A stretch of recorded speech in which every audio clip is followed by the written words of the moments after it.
Rakhine মেয়ে Mathin police officer ধীরাজকে ভালোবাসার উপহারস্বরূপ হিসাবে পেয়েছিলেন মৃত্যু।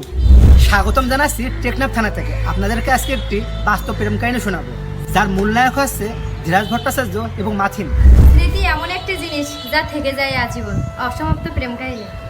টেকনাফ থানায় সংরক্ষিত রয়েছে পুলিশ অফিসার ধীরাজ ও মাথিনের প্রেম কাহিনী, 20 শতাব্দীর প্রথম দিকের ঘটনা। সুপ্রিয় দর্শক, আজকে আপনাদেরকে দেখাবো মাথিন ও ধীরাজের সেই প্রেম কাহিনীর ঐতিহাসিক সেই কূপ।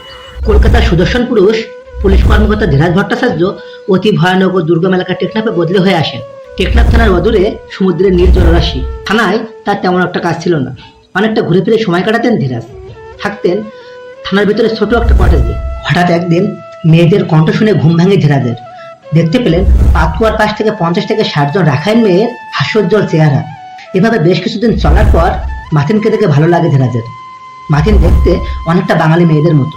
প্রতিদিন মেয়েরা পাতকুয়ায় পানি নিতে আসতো এবং ধীরাজ থানায় বসে সেই দৃশ্যগুলো অবলোকন করত। এভাবে ধীরে ধীরে ধীরাজের সাথে মাথিনের প্রেম হয়। দিন যায়, রাত যায়, সম্পর্ক আরো গভীর হয়। ইতিমধ্যে তাদের প্রেমের কথা সবাই জানতে পারে। নানা বাধা সত্ত্বেও তাদের বিয়ের কথা পাকাপাকি হয়।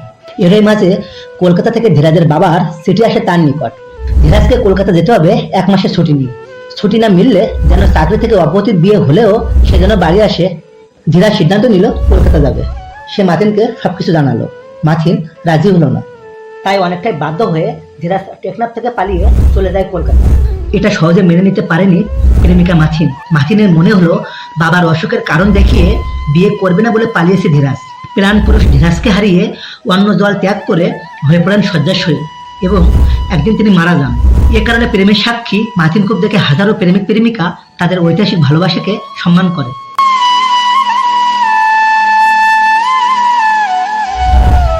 অপেক্ষা সুন্দর যদি পূর্ণতা পায়।